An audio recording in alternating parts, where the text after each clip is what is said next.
this short video, we're going to discuss the different types of trailer types you'll encounter as a dispatcher. So let's dive right in. So first up, let's talk about power only. Now this isn't actually a trailer type, but you'll hear it often. So it means the truck has no trailer attached. So carriers running power only need to hook and drop loads or take load out trailers. So these can actually be pretty challenging to dispatch. So proceed with caution.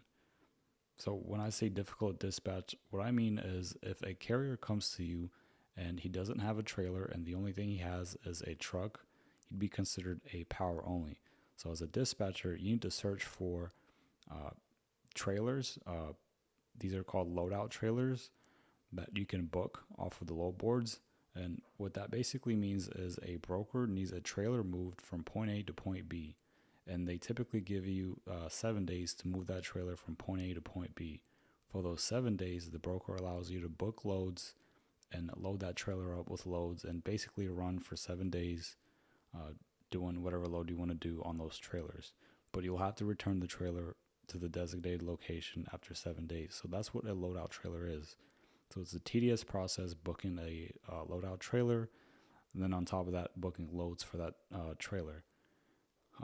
Another option for power only trucks is you can just book loads that are hook and drop loads. So basically the truck will pull up to a warehouse and there's a loaded trailer ready for him, and he'll just hook to that trailer and then deliver it to its designated location. This is very common with Amazon freight. So Amazon, they typically have trailers that are already loaded. The driver will just show up with a truck hooked to the trailer and deliver it to its location. So next up, the dry van trailers. Dry van trailers, these are the workhorse of the industry. They're typically 53 feet long, some are 48 feet. These are box shaped for hauling palletized goods, and these are the most common type of trailers that you'll encounter. So ideal clients have 53-foot trailers with swing doors, not roll-up doors.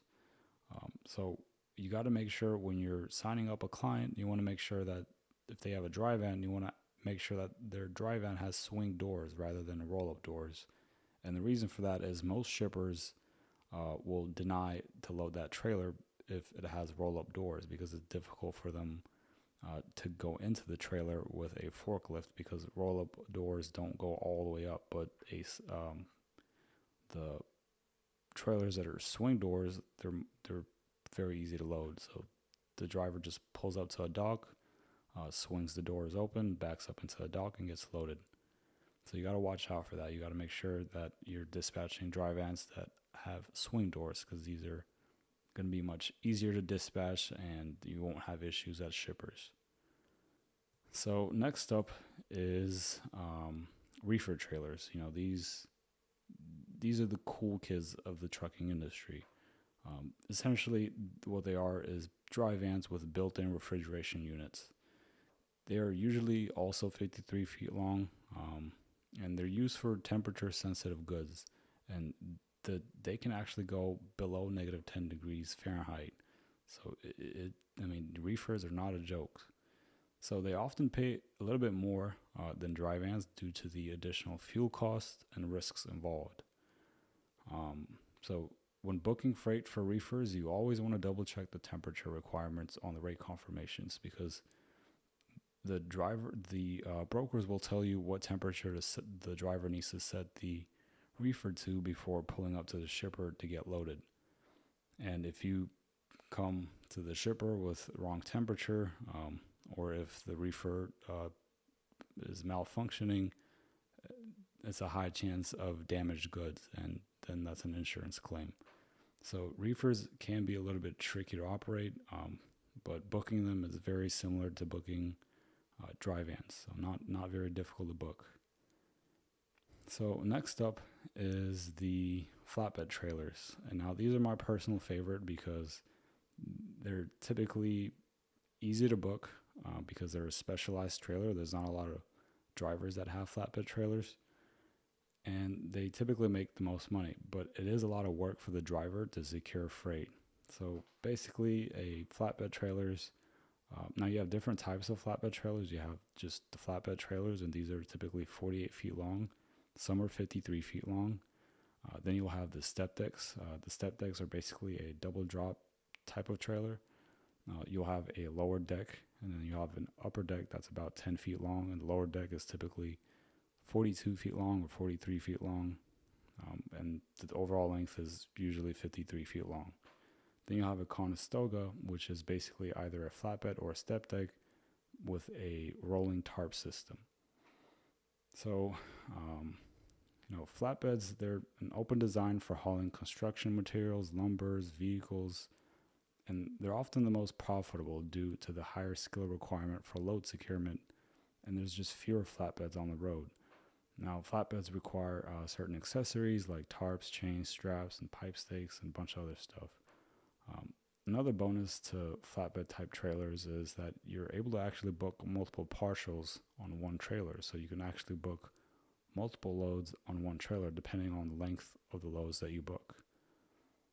So next up, you have the car haulers. Car haulers are specialized for transporting vehicles, and they often carry 7 to 12 cars depending on the model of the trailer. And they actually use a different load board than the other trailer types. They use a load board called centraldispatch.com. They're a bit more complex when it comes to route planning, because if a truck driver can pick up multiple vehicles that go to multiple locations. So there's a lot more route planning involved for a dispatcher. So it's a tough trailer type to dispatch. And then you have the other specialized trailer types. These include like tankers, cement trucks, hopper trailers, and another one which I forgot to include on the slide is the RGN trailers. So RGN trailers are also known as removable gooseneck trailers. So if you check out this image here, this background image, you'll see this Peterbilt with an RGN trailer. It's a low trailer, and they typically have multiple axles, and they can haul heavy loads. So these trailers, basically, they're designed for oversized, overweight loads. Some key features of this trailer is they have front part. The front part basically detaches, creating a ramp for easy loading. Typically, they have 29 feet in the well, which is like that lower section. And then they have like an upper deck and then the rear deck. Upper deck is typically 11 feet. The rear deck about the same. It differs. There's different types of RGN trailers, but basically, that's what an RGN trailer is. They're used for oversized and overweight loads. So booking freight for RGN trailer is actually, you actually need to be a bit more skilled at doing route planning. You need to order permits.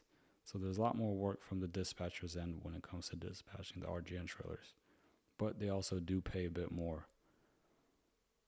So understanding the trailer types is key to successful dispatching. So each type of trailer has its pros and cons affecting load availability and profitability.